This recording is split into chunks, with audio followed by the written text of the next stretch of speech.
Good morning. আজকের ক্লাসে দেখো ওই এরর গুলো করাবো, কারণ এর আগের দিন আমাদের ওই ইনপুট আর আউটপুট হয়ে গেছে। এরপর যেটা আছে বিভিন্ন টাইপের এরর আছে, সিনট্যাক্স এরর, লজিক্যাল এরর, তারপর রান টাইম এরর, এগুলো আছে। তো আজকে সিনট্যাক্স এররটা দেখাচ্ছি। প্রথমে দেখো, মূলত চার রকমের সিনট্যাক্স এরর হয়। একটা হলো রং কিওয়ার্ড, মানে পাইথনের তো কিছু কিওয়ার্ড আছে, আমি তোমাদের আগে দেখিয়েছিলাম। তো এই কিওয়ার্ড গুলো লিখতে গিয়ে অনেক সময় বানান ভুল হয়, স্পেলিং মিস্টেকের জন্য হয় এটা। যেমন ধরো লিখেছি, ধরো এ অ্যান্ড সি, সিনট্যাক্স এরর। দেখো কেন হলো, কারণ অ্যান্ড বানানটা আমি ভুল করলাম। ওখানে আমাকে লিখতে হতো এ অ্যান্ড সি, এরকম লিখতে হতো, তাহলে কিন্তু এটা সিনট্যাক্স এরর হতো না। এবার অন্যটা হলো, এবার হচ্ছে এ আর সি যেহেতু ডিফাইন করা হয়নি, সেই জন্য নেম এরর এলো। এটাকে সিনট্যাক্স এরর বলে না, এটাকে বলে run time error. Run time error তো এখন শুরু করিনি, এখন সিনট্যাক্স করাচ্ছি। তো এটা হলো one kind of syntax error, বুঝতে পারলে? আচ্ছা, সিনট্যাক্স এরর গুলো হলে ওরকম লিখে দেয়। সিনট্যাক্স এরর যেরকম স্ক্রিনে দেখতে পাচ্ছ, এরকম সিনট্যাক্স এরর কথা লিখে দেয়। ঠিক আছে। আচ্ছা, এরপর 2 নম্বর হচ্ছে রং ইন্ডেন্টেশন। ইন্ডেন্টেশন রং মানে হলো, আমরা যখন কোনো কন্ডিশনাল স্টেটমেন্ট লিখি বা কোনো ইটারেটিভ স্টেটমেন্ট লিখি, তখন আমাদের ইন্ডেন্ট করতে হয়। মানে ধরো এরকম একটা স্টেটমেন্ট আছে, ইফ, প্রথমে আমি লিখলাম এ ইজ ইকাল টু 5, এরপর একটা কন্ডিশন দিচ্ছি, if A greater than is equal to 5, তাহলে কি হবে, কোলন দেবো এখানে, ইফের পাশে এখানে কোলন দিতে হয়। তাহলে আমি একটা প্রিন্ট করছি আর কি, এখানে আমি একটা প্রিন্ট করলাম। খেয়াল করো, যখন প্রিন্ট লিখতে গেলাম অটোমেটিক লেখাটা একটু দূরে ইন্ডেন্টে চলে গেলো, এই স্পেসটা যেটা ছাড়লো এটাকে বলে ইন্ডেন্টেশন। তো এবং এখানে আমি লিখলাম রাইট, মানে ঠিক আছে আর কি, ইয়ে হয়ে গেল, বেরিয়ে গেলাম। দেখো এখানে আউটপুটে কি দেখালো, রাইট। কেন না এর মানটা অটোমেটিক 5 আছে, তাহলে আউটপুটে রাইটই দেখালো। এবার এটা লিখতে গিয়ে যদি এই এই প্রিন্টটাকে না সরিয়ে লিখতাম, তাহলে কিন্তু ইন্ডেন্টেশনে খুব ভুল হতো। ঠিক আছে, দেখো এখানে আমি প্রিন্টটাকে ইন্ডেন্টেশন না দিয়ে লিখলাম, দিয়ে এবার লিখছি। দেখো সিনট্যাক্স এরর। কেন? কারণ সিনট্যাক্স এরর এই কারণে, ইন্ডেন্টেশন ছাড়া ইফের পরের ব্লকটা লেখা যায় না, বা এলস এর পরের কোনো ব্লক থাকলে সেটাও লেখা যাবে না। একটা নির্দিষ্ট ব্লক লেখার জন্য ইন্ডেন্টেশন ব্যবহার করতে হবে, বুঝতে পারছো? আচ্ছা, এরপর নেক্সট হচ্ছে তৃতীয় যে সিনট্যাক্সটা আছে সেটা খেয়াল করো। প্যারেনথেসিস, ব্র্যাকেট বা কোলন যদি মিস করি, তাহলে সেটার জন্য একটা এরর। ঠিক আছে, দেখাচ্ছি কেমন হতে পারে। দেখো, আচ্ছা দেখো, ধরে নাও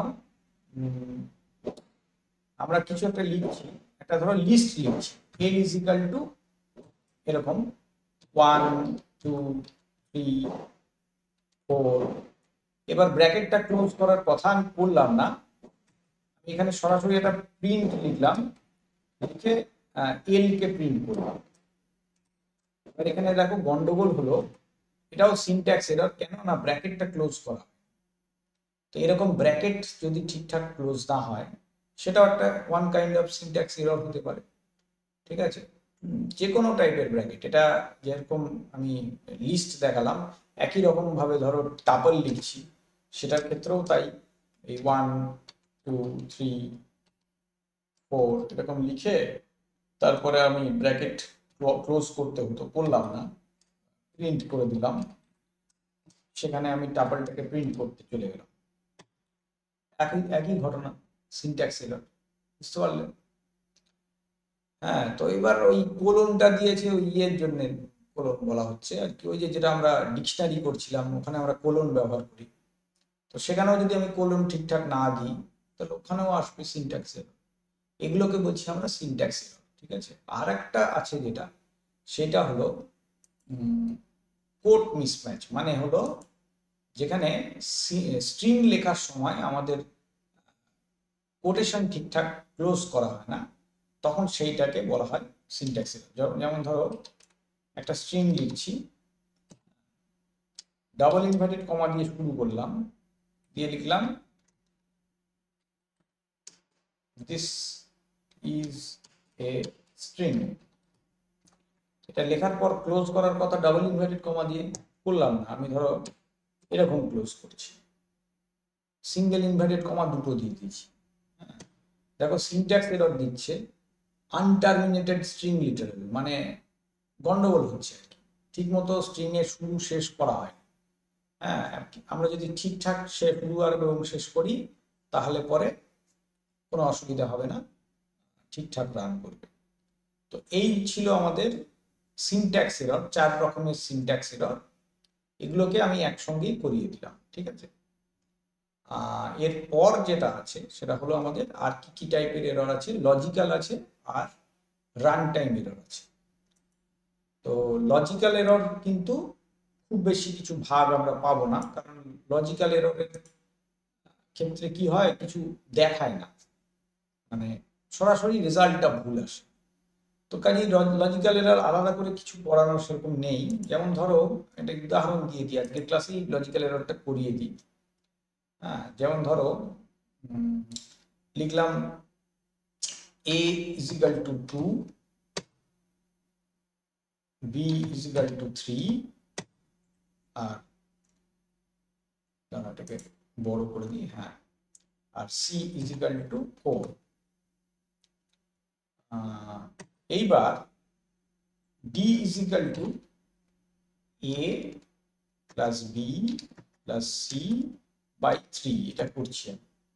তো আমার আসার কথা কত? আসার কথা 3, কারণ আমি এটা অ্যাভারেজ বের করছি 3টে নাম্বারে। তো এবার দেখো 3 যদি আসে ডি এর মান তাহলে ঠিক আছে, কিন্তু কিরকম একটা ভুলভাল মান চলে এলো, তার মানে এটা নিশ্চয়ই আমার কোনো, অথচ কোনো এরর দেখাচ্ছে, তার মানে নিশ্চয়ই কোনো লজিকের গন্ডগোল করেছি। কি গন্ডগোল করেছি না, দেখো খেয়াল করে দেখো, a plus B plus C করেছি অথচ কোনো ব্র্যাকেট দিইনি, তার মানে লজিকের গন্ডগোল হয়েছে, সেই জন্য এরর দিয়েছে। বুঝতে পারছো? হ্যাঁ, তো এখানে কি হবে, a প্লাস বি প্লাস সিটাকে ব্র্যাকেটে রাখতে হতো, এখানে কি হচ্ছে সি বাই 3টা শুধুমাত্র মানে ভাগ হয়েছে 4, সি এর মান 4, ওটা 3 দিয়ে ভাগ হয়েছে, আর তার সঙ্গে এ বিটা যোগ হয়েছে, সেই জন্য মানটা এরকম এসছে। বুঝতে পারলে? যাই হোক, এটা ঠিক করতে গেলে আমাদের লজিকটা ঠিক করতে হবে, এটাকে বলে লজিক্যাল এরর।